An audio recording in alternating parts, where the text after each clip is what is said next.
उतारू मैं गिरधर तेरी आरती, मन में बसा कर तेरी मूर्ति। उतारू मैं गिरधर तेरी आरती, उतारू मैं गिरधर तेरी आरती, उतारू मैं गिरधर तेरी आरती, मन में बसा कर तेरी मूर्ति। उतारू मैं गिरधर तेरी आरती।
ओम श्रीमद्भागवत महापुराणेभ्यो नमः।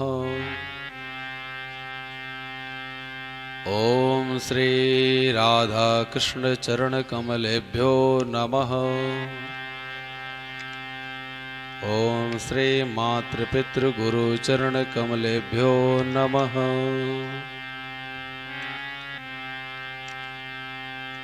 वक्रतुंड महाकाय कोटिसूर्य समप्रभ निर्विघ्नं कुरु मे देव सर्वकार्येषु सर्वदा। विनायकं गुरु भानो ब्रह्मा विष्णु महेश्वरो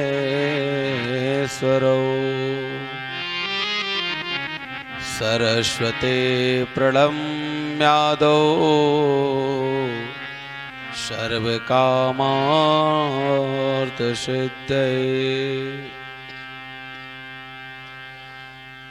भक्ति भक्त भगवंत वपु चतुर नाम वपु एक, इनके पद वंदन किए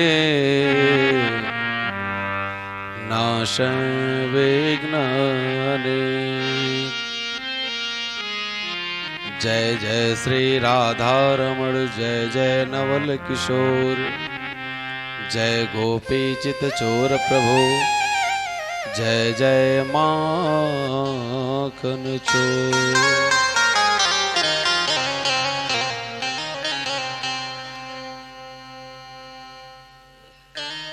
राधा मेरी स्वामिनी मैं राधे को दास, जन्म जन्म मोहि दीजियो श्री वृंदावन दास। जय श्री राधे जय श्री श्याम। परम मंगल में श्रीमद् भागवत महापुराण अंतर्गत अकारण वर्ण करुणा करने वाले भक्त वांछा कल्पतरु पीत पीतांबरधारी श्री बिहारी जी की वांगमय प्रतिमा स्वरूप श्रीमद् भागवत महापुराण कथा ज्ञान यज्ञिका आज अष्टम दिवस भगवान की माधुर्यमयी लीलामयी कथा को हम सभी लोग श्रवण कर रहे हैं। भव के भय को दूर करने वाली कथा जो है, इस भागवत कथा आरंभ होने से पूर्व आइए हम सभी लोग भगवान के नाम का संकीर्तन, उसके बाद से प्रभु की जैसी कृपा होगी कथा आगे बढ़ेगी। कदारविंदेना पदारविंदम मुखारविंदे विनयस्यन्तं वटशपाकशपुटे शयानं बालं मुकुरं मनसा स्मरामि। कृष्ण गोविंद हरे मुरारी हे नाथ नारायण वासु। श्री कृष्ण गोविंद हरे मुरारी हे नाथ नारायण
नारायण वासुदेव कृष्ण गोविंद हरे मुरारे नारायण वासुदेव श्री कृष्ण गोविंद हरे मुरारे हे नाथ नारायण वासुदेव दुखावसाने इति मे वसारम दुखावसाने इति मे व्ययम देहावसाने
श्री सद्गुरुदेव भगवान की जय। जय जय श्री राधे श्याम।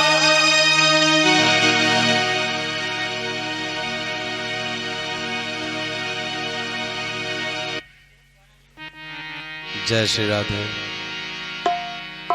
जय श्री श्याम। कामस्तु वासुदेवांसो दग्धा प्रागरुद्रमन्युना देहोपपत्तये भूयस्तमेव प्रत्यपद्यत। षष्ठे अहनि जातमात्रं तो प्रद्युम्न सूतिका गृहात् ममेव हन्तेति मुने हृतवान् कालशंबर। आप सभी लोगों ने भगवान के कल प्रथम विवाह की झांकी का आप सभी लोगों ने दर्शन किया। भगवान के प्रथम पुत्र के रूप में कामदेव ही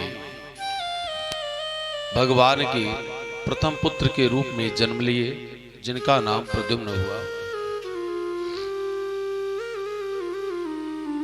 संबरासुर को यह श्राप था कि श्री कृष्ण के पुत्र ही तुम्हें मारेंगे। जब उसको यह प्रतीत हो गया, इस बात की जानकारी हो गई कि श्री कृष्ण भगवान के पुत्र प्रद्युम्न जी का जन्म हो गया है। बेटा थोड़ा सा मिंड खोलो, आवाज जो है।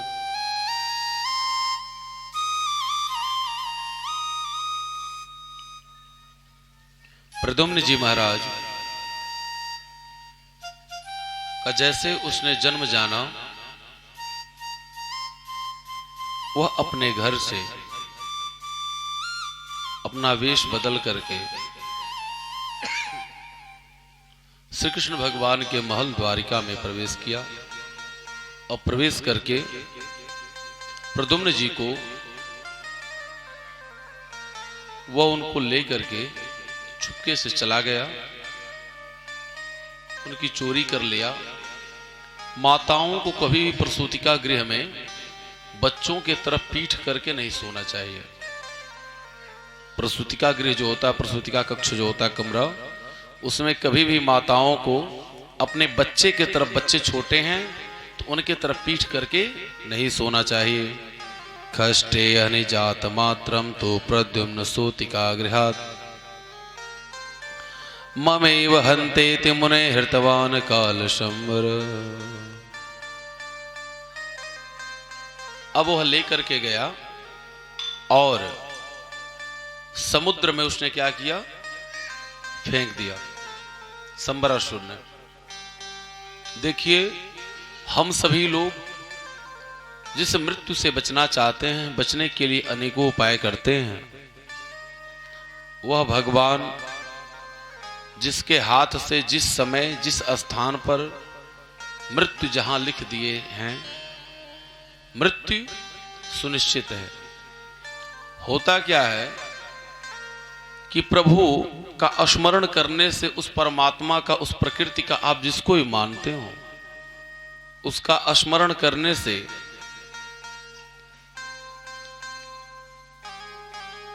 हम लोगों की जो मृत्यु होती है वह थोड़ी प्रभु का नाम लेते हुए यह शरीर छूटे एक मार्ग बन जाता है और भगवान की बड़ी कृपा हो जाती है, अत्यधिक कृपा हो जाती है जब हम भगवान के नाम का स्मरण करते हैं। मृत्यु तो सबकी होती है, किसी की एक्सीडेंट से, किसी का ट्रेन से कट करके, किसी का जो है विषपान करके, किसी का फसरी लगा करके, कोई जो है सबकी अलग अलग मृत्यु, कोई डूब करके, जल करके, कट करके, अलग अलग प्रकार की मृत्यु होती है। लेकिन जिसकी मृत्यु भगवान के नाम को स्मरण करते हुए जिसकी मृत्यु होती है, अब उसकी मृत्यु, सोचिए कि भगवान की कितनी बड़ी कृपा है। यह जो भी आयोजन किया गया है भागवत का, इसका मूल उद्देश्य यह है कि हमारा भगवान से प्रेम हो जावे, भगवान से प्रेम हो जावे और भगवान अपनी कृपा हमारे ऊपर कर देवे। जैसे एक कन्या के पिता जाते हैं विवाह के लिए और विवाह में बहुत सारा खर्च करते हैं, दान दहेज देते हैं, घर पर भी आयोजन करते हैं, लोग आते हैं, खाते हैं, पीते हैं, करोड़ों रुपए शादी में खर्च हो जाते हैं। और यदि उस कन्या का उस वर से जिससे उन्होंने विवाह किया, उसका यदि प्रेम ना होवे तो उस कन्या के पिता क्या विचार करेंगे कि जितना भी मैंने खर्च किया सब बेकार है, हमने तो इसलिए विवाह किया था इतना खर्च करके कि हमारी बिटिया जो है सुखी रहेगी, और बिटिया सुखी नहीं है, बिटिया को दुख है, तो सब दान दहेज जितना भी क्या है सब बेकार है। उसी प्रकार से यह भगवान को प्राप्त करने के लिए जो यह आयोजन किया गया है कि हमारे वहां 8 दिन 9 दिन की कथा होगी, हमारे वहां 9 दिन कथा होगी, हम जो है इतना बड़ा सब आयोजन कर रहे हैं, हमारा मूल उद्देश्य यह है कि हम प्रभु को प्राप्त करें, उनके शरण में हम जो है जावें। लेकिन कैसे? माध्यम क्या होगा? भगवान का नाम। आप सभी लोग कथा श्रवण कर रहे हैं, कथा श्रवण करने का मूल उद्देश्य यह है, मूल उद्देश्य यह है कि कौन सा रोग या 335 अध्याय जो हैं, जैसे मेडिकल स्टोर में हजारों प्रकार की दवाएं रहती हैं, हजारों तरह की दवाएं रहती हैं, लेकिन आपको बीमारी क्या है, आप पूरा मेडिकल स्टोर लेकर नहीं आएंगे, आपको जो बीमारी है आप उसी की दवा लेकर आएंगे। उसी प्रकार से भागवत में 18,000 श्लोक, 335 अध्याय, 12 स्कंद। अब 335 अध्याय में इसमें कथा अजामिल की, गजेंद्र की, ग्राह की, अम्बरीश की भी कथा है। अब आप किस कोटि के आप संत हैं, आप किस में हैं, आपको रोग कौन सा लगा है, किस तरह के? गजेंद्र की कथा क्या हाथी और एक मगरमच्छ का है कि हाथी का पैर जो मगरमच्छ पकड़ लिया? नहीं, हम सभी लोग उस गज के तरह से हैं, उस गज के तरह से हम सभी लोग हैं। जब तक हमारे अंदर शक्ति है, बल है, ज्ञान है, विद्या है, हम लोग बाहर से धनोपार्जन करके ला करके परिवार का भरण पोषण कर रहे हैं, और जब हमारे अंदर शक्ति नहीं रह जा रही है तो ही परिवार वाले हमें छोड़ दे रहे हैं। लेकिन गजेंद्र ने क्या किया? उसने अंत समय में जब देखा, उसने भगवान का स्मरण कर लिया, और यहां पर अंत समय में भी बहुत सारी परेशानियां आ रही हैं, लेकिन फिर भी लोग भगवान को याद नहीं कर रहे हैं। अजामिल की कथा का मतलब क्या है? अजामिल की कथा कि उसने, वह अजामिल कोई और नहीं, हम ही सभी लोग हैं। अज का तात्पर्य होता बकरा, जो अपने लिए मैं हमेशा हर कार्य में केवल मैं कर रहा है। संत आए, संतों की कृपा हुई, आज उसी प्रकार से ब्राह्मण संत आपके द्वार पर आए हैं। किस लिए आए हैं? कि आप भी अपने मार्ग को बदलें। ये जहां जहां कथाएं होती हैं, भागवत जी की कथा, राम कथा, देवी भागवत, शिव पुराण, विष्णु पुराण, जितनी भी कथाएं होती हैं, इन कथाओं का मूल उद्देश्य यह है कि हम सभी लोग एक माध्यम, कोई एक ऐसा माध्यम बनावें जिससे भगवान का नाम आवे। अजामिल ने जब अपने पुत्र का उसने नाम नारायण रखा, अब उसी को वह नारायण नारायण नारायण नारायण पुकार रहा था। अंत समय में उसने अपने पुत्र का नाम समझ करके बुलाया, लेकिन भगवान ने क्या किया? उसका उद्धार कर दिया। हमारे जीवन का उद्देश्य एक होना चाहिए। हम किसी भी प्रकार से, चाहे पुत्र के रूप में, पत्नी के रूप में, पुत्री के रूप में क्यों ना, हम जो संत महात्मा होते हैं वे क्या करते हैं? अपने वहां जो गौ माता का पालन करते हैं उनका नाम तक जो है सीता, सीता, राधा, उनका नाम रख देते हैं कि चलिए कम से कम इसी बहाने जो है सीता माता का नाम, लक्ष्मी का नाम, राधा जी का नाम इसी बहाने जो है एक बार आएगा, और इसी बहाने कम से कम हम जो है भगवान का नाम 2 बार 4 बार हम लिया करेंगे। प्रेम से बोले वृंदावन बिहारी लाल की, सांवरी सरकार की। तुम्हारी याद आती है, बताओ क्या करे मोहन। बलिहारी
संसार के खष्टे अनिजातं मातृतो प्रद्युम्न श्रुतिकाग्र्या। हम सभी लोग इस संसार में अनेकों प्रकार के दुखों को प्राप्त कर रहे हैं। यह कथा क्या है? यह भागवत जी क्या है? भागवत जी वह है कि जो हम सभी लोगों के दुखों से शांति मिल सकती है। जैसे आपने कथा में श्रवण किया महात्म्य में कि जो पुत्र के लिए परेशान है, जिसके पास नहीं है पुत्र नहीं था उसलिए परेशान आत्मदेव जी थे। धुंधकारी कथा आप लोगों ने श्रवण किया था ना। और पुत्र हो गया उसलिए परेशान था। लेकिन गलती किसकी थी? पत्नी की। अर्थात पत्नी यदि सही है तो आप अपने जीवन में कभी भी दुख नहीं प्राप्त करेंगे। पत्नी और पुत्र इन दोनों का जीवन में बहुत बड़ा महत्व रखता है। पत्नी यदि अच्छी है, पुत्र यदि अच्छे हैं, तो निश्चित रूप से उस पिता और उस पति का जीवन बहुत अच्छे तरीके से बहुत अच्छा चला जाएगा। अनसुईया माता की आप लोगों ने कथा सुना, उससे क्या कथा सुना, उससे क्या शिक्षा आप लोगों ने लिया? यह शिक्षा कि अनसुईया माता अपने पति को ही इस संसार में सब कुछ उन्होंने माना। यह जो प्रद्युम्न जी महाराज हैं, प्रद्युम्न जी महाराज कौन हैं? जिस समय भगवान भोलेनाथ विवाह के लिए तैयार नहीं हो रहे थे, उस समय सभी देवता कामदेव से प्रार्थना किए कि आप जो है आगे जाएं और आप जाकर के भगवान को प्रेरित करें अपने बाणों के द्वारा। कामदेव डर रहा था, लेकिन इंद्र जो है देवताओं के राजा हैं, उन्होंने प्रेरित किया। बार बार सभी देवताओं के कहने पर कामदेव जाकर के भगवान के ऊपर 5 बाण चलाए। भगवान ने क्या किया? भोलेनाथ ने कामदेव को भस्म कर दिया। अच्छा देखिए, काम और राम में अंतर क्या है? दोनों लोगों का स्वरूप बहुत सुंदर है, काम का भी और राम का भी। जिन्हें देखने से हमारी मन की चंचलताएं शांत हो जाएं, जिन्हें देखने से मन को आनंद की अनुभूति हो, जिन्हें देखने से संसार के सभी कष्ट मिट जाएं, वे हमारे राम हैं। और जिनके दर्शन से मन की स्थिति बदल जाए, जिनके दर्शन से इस संसार में आपकी दृष्टि, आपके कर्ण, जो इंद्रियां हैं, इनकी बदल जाएं, इनके स्वभाव बदल जाएं, वे कौन हैं? काम है। यही कारण है, देखिए इस भागवत में 2 जगह आप लोगों ने देखा, 2 दृष्टांत मिलता है, उद्धव जी का और इनका कामदेव जी का। स्वरूप किसी का कोई बना सकता है, लेकिन स्वभाव किसी का कोई नहीं बना सकता। उद्धव जी ज्ञानी थे, सब कुछ थे, लेकिन उन्होंने ब्रह्म ज्ञान उनको प्राप्त था, लेकिन ब्रह्म नहीं हुए। कामदेव जब भगवान को 5वां बाण चलाया भोले शंकर के ऊपर, भोले शंकर ने अपना तीसरा नेत्र खोला, जिससे कामदेव जो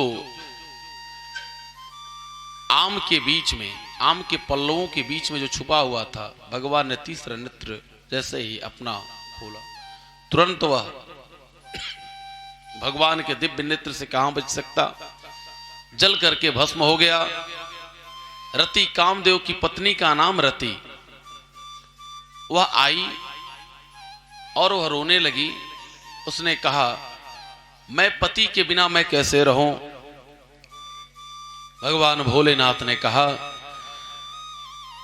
दृष्ट्वा तदुदरे बालम मायावत्यैन वेदयन् कृष्ण तनय होई हैं पति तोरा वचन अन्यथा होई न मोरा। सुनो, द्वापर युग में कृष्ण तनय, कृष्ण के पुत्र के रूप में तुम्हारे पति होंगे और तुम्हारा नाम मायावती होगा। रति ने कहा, हे प्रभु, तब तक मैं कैसे रहूं। अब वह भगवान ने कहा कि आज के बाद यह जो कामदेव है यह अनंग रहेगा और सबके शरीर में रहेगा। अनंग का तात्पर्य होता है जो दिखाई न दे, बिना शरीर के। यही कारण है उसके पहले जब तक भगवान भोलेनाथ ने कामदेव को नहीं जलाया था, तब तक इन जो भी लोग तपस्या करते थे उनको जो है काम अर्थात उनके तपस्या को भंग करने के लिए अप्सराओं को आना पड़ता था वहां पर। और आज काम क्या है, सबके रक्त में प्रवाहित हो रहा है, रक्त में प्रवाहित हो रहा है, जिस कारण से आज के समय में लोग काम के वशीभूत होकर के उनके अंदर से सदाचार आचरण जो है यह इनका धीरे धीरे करके लुप्त होता जा रहा है। आचरण किसका बचा है? जो भगवान का अनवरत भजन कर रहा है, जो संसार का सदैव कैसा देख रहा है, पूरे संसार में मां और बहन के रूप में सबको देख रहा है। जिससे विवाह हो केवल उसी को अपने पत्नी के रूप में देखना चाहिए, बकिया इस संसार में मां और बहन के रूप में। भगवान से उसने वरदान प्राप्त किया, हे प्रभु, मैं ऐसे कैसे अपने पति को पहचानूंगी। भगवान ने बतलाया कि जा करके तुम तपस्या करो और प्रभु समय आने पर तुम्हें वरदान देंगे। उसने तपस्या किया, भगवान विष्णु ने दर्शन दिया और ऐसी औषधियों का उन्होंने बतलाया कि जिस औषधि को लगाने मात्र से छोटे से छोटे बालक जो हैं वह क्या हो जाएंगे, तुरंत वह उनके घाव भर जाएंगे। और उन्होंने एक ऐसा दिव्य ज्ञान दिया, उस मंत्र की शक्ति से छोटे बच्चे बड़े हो जाएं। उसको भगवान की बातों पर विश्वास नहीं था। देखिए, ये सब कुछ क्या है, विश्वास की चीज है, विश्वास की चीज है। अब वह अपने मन में लगी विचार करने कि भगवान जो हमको वरदान दिए हैं, कहीं ऐसा तो नहीं है वरदान झूठा है। उसने भगवान के दिए हुए वरदान का उसने लगा परीक्षण करने। जब वो परीक्षण करने लगी, भगवान पुनः तुरंत आए और भगवान ने क्या किया कि भगवान उसको श्राप दे दिए कि जो भी विद्या तुम प्राप्त की उसको भूल जाओ। वह लगी रोने। भगवान ने कहा, समय आने पर तुम्हें याद आ जाएगा, समय आने पर तुम्हें याद आ जाएगा। चूंकि समय से पहले, एक बात यह जान लीजिए, समय से पहले यदि कोई भी व्यक्ति कोई वस्तु को प्राप्त कर लेता है तो उसका क्या करता है, दुरुपयोग करता है। इसलिए समय से पहले किसी को कोई वस्तु नहीं देना चाहिए। इस कथा के माध्यम से भगवान यह दर्शाते हैं कि समय से पहले किसी को कोई वस्तु आप ना दें। प्रेम से बोले वृंदावन बिहारी लाल की। अब शंबरासुर लेकर के आया प्रद्युम्न जी महाराज को और समुद्र में फेंक दिया। एक मछली निकल गई। मछुआरा गया जाल लेकर के, अब वही मछली जाल में पकड़ी गई। देखिए, अपने मृत्यु से बचने के लिए, मृत्यु से बचने के लिए भगवान के घर जाकर के, द्वारिका में जाकर के, वहां उसने क्या किया, वहां पर जाकर के प्रद्युम्न जी महाराज को लेकर के आया और समुद्र में फेंक दिया। वहां एक मछली निकल जाती है, मछुआरा जाता है मछली मारने, वहां पर हजारों करोड़ों करोड़ों की संख्या में मछलियां हैं समुद्र में, लेकिन उस मछुआरे की जाल में वही मछली आती है जो मछली प्रद्युम्न जी महाराज को निकली हुई थी। अब वह मछुआरा देखा कि यह तो बहुत बड़ी मछली है, यह महाराज को मैं भेंट कर दूं। अब देखिए, काल कहां से कहां, अब काल कहां जा रहा है, मति कैसी हो रही है। मछुआरा ने यह सोचा कि बड़ी मछली है, इसको मैं महाराज को भेंट कर दूं। महाराज को भेंट करने के लिए वह लेकर के जाता है। संबरासुर क्या कहता है कि रसोइया को दे दो। रसोइया प्राप्त करती है, और जैसे ही वह उसके पेट को चीरते हैं तो उसमें से पेट चीरते समय बच्चे को कट जाना चाहिए, लेकिन नहीं। जाको राखे साइया मार सके ना कोई, बाल न बांका कर सके चाहे सारा जग बैरी हो। देखिए भगवान कैसे रक्षा कर रहे हैं। जब आप भगवान के शरण में हो जाते हैं तो आप भगवान के ऊपर अपने आप को छोड़ देते हैं। ये हाथ उठाने का मतलब समझते हैं? हाथ उठाने का क्या मतलब है? हाथ क्यों उठाया जाता है? कि हे प्रभु, मैं हाथ उठा लिया, ना मेरे पास ज्ञान है, न बुद्धि है, न विद्या है, न धन है, न बल है, मुझे केवल आपका सहारा है नारायण।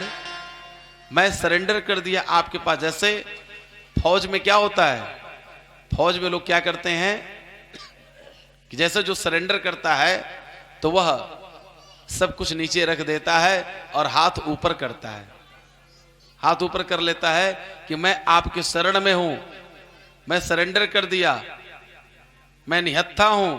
उसी प्रकार से हे नाथ, मेरे पास न ज्ञान है, न विद्या है, न बुद्धि है, न बल है, कुछ भी नहीं मेरे पास है। मैं हाथ उठा लिया, हे शरण, हे प्रभु, हे भक्त वत्सल, मैं आपके शरण में हूं। अब आप क्या करें, अपने शरण में लें। भगवान उस शरणागति की रक्षा करते हैं, लेकिन शरणागति मन से हो, तन से ना। ऐसा नहीं कि तन से दिखावा, उसने क्या कर लिया, हाथ उठा लिया और मन से वो है ही नहीं। भगवान गीता में क्या कहते हैं, सर्वधर्मान परित्यज्य मामेकम शरणं व्रज। सभी धर्मों का, कर्मों का तुम परित्याग करके मेरे शरण में आ जाओ।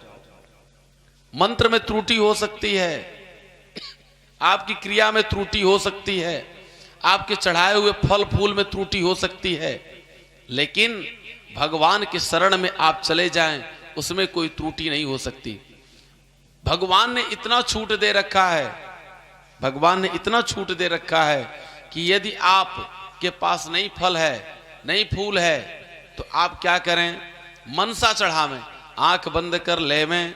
आज मैं भगवान को रसमलाई का भोग लगा रहा हूं, आज मैं भगवान को कश्मीर से बढ़िया लाल लाल सेब का मैं भोग लगा रहा हूं।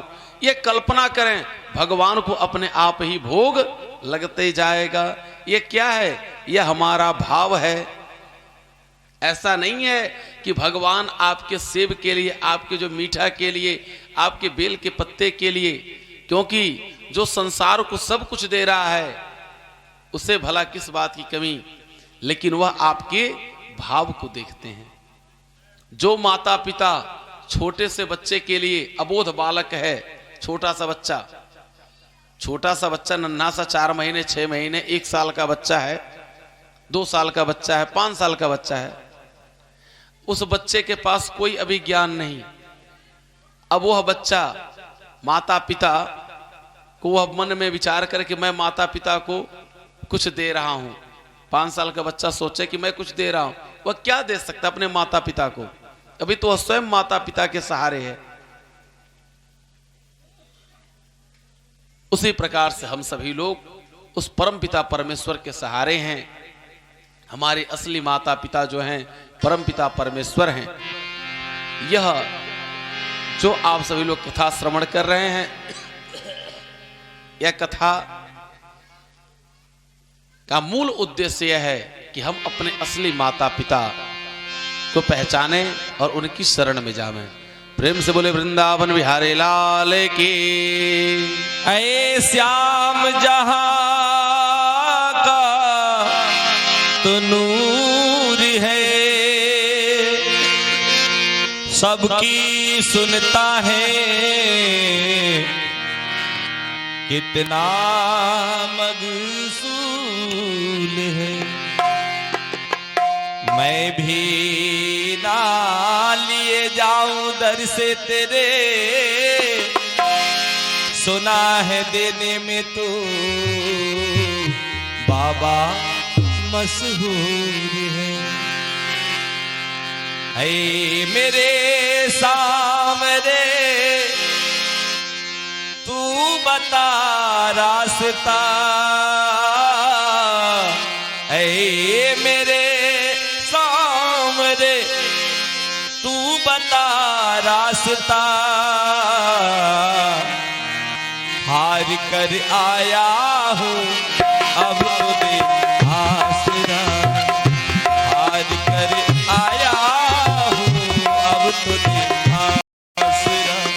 ना कोई मेरा तू बन जा साथी सामरा, ना कोई मेरा तू बन जा साथी सामरा। हार कर आया हूँ अब तो दे आसरा, हार कर आया हूँ अब तो दे आसरा।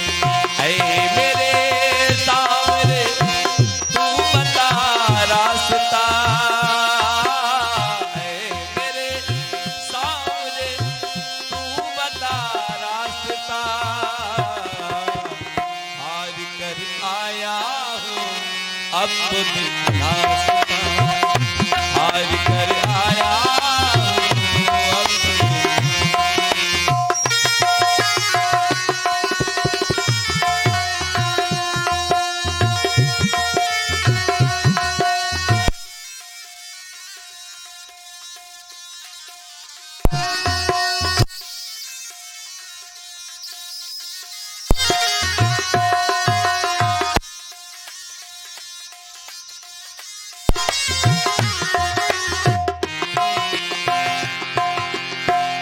छाई काली घटा छाया अंधियारा, कर दे अब रोशनी दिल से पुकारा है।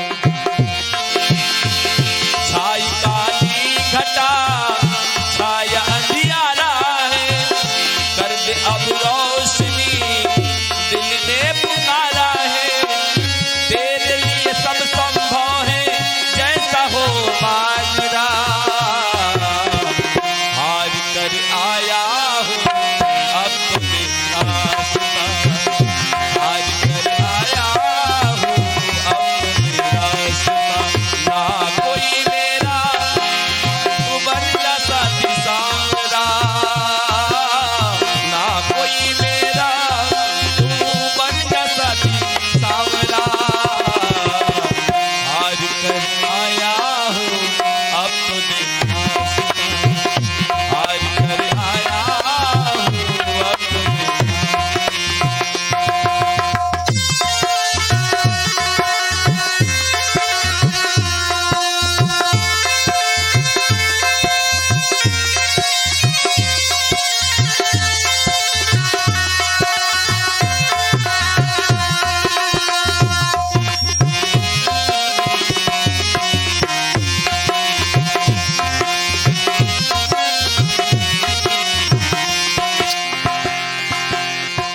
देने की आदत तेरी तेरा दस्तूर है।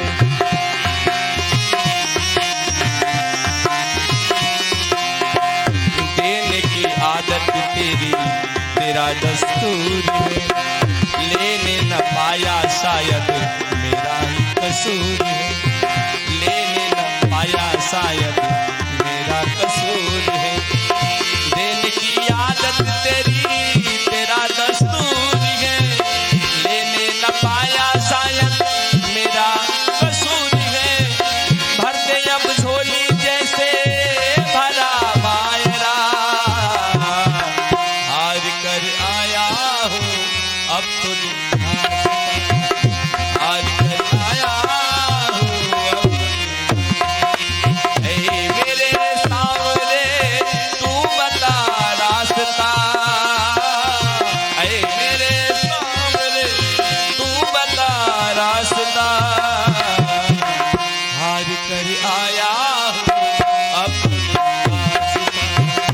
हार कर आया हूँ अब तो।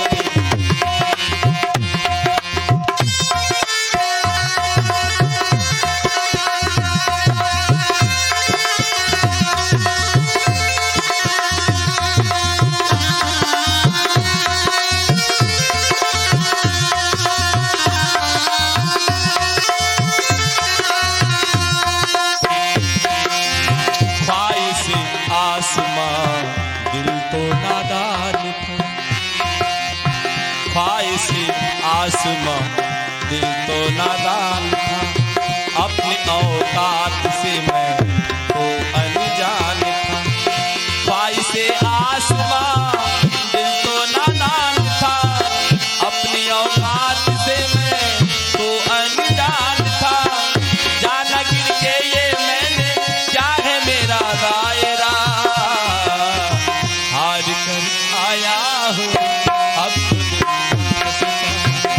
हार कर आया हूँ अब तो। ना कोई मेरा तो बन जा साथी सावरा। ना कोई मेरा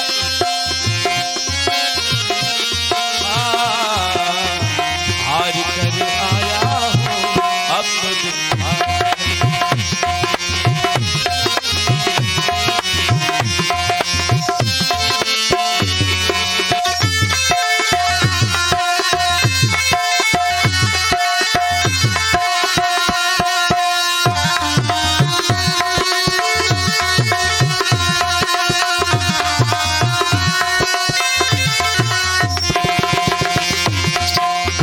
तेरे निर्मल का बाबा तू ही अंजाम है। फैसला है मंजूर जान तेरे नाम है। तेरे निर्मल का बाबा तू ही अंजाम है। फैसला मंजूर जान तेरे नाम है। होगा वही जो भी तू चाहेगा सावरा। हार कर आया हूँ अब तुझे हार कर आया हूँ अब आसरा। मेरे सामने तू बता रास्ता। मेरे सामने तू बता रास्ता। हार कर आया हूँ अब तुझे आसरा। कोई मेरा तू बन जा साथी सावरा। ना कोई तू बन जा साथी सावरा। हार कर आया अब तुझे रास्ता। हार कर आया अब तुझे आसरा। हार कर आया अब तुझे रास्ता। हार कर आया अब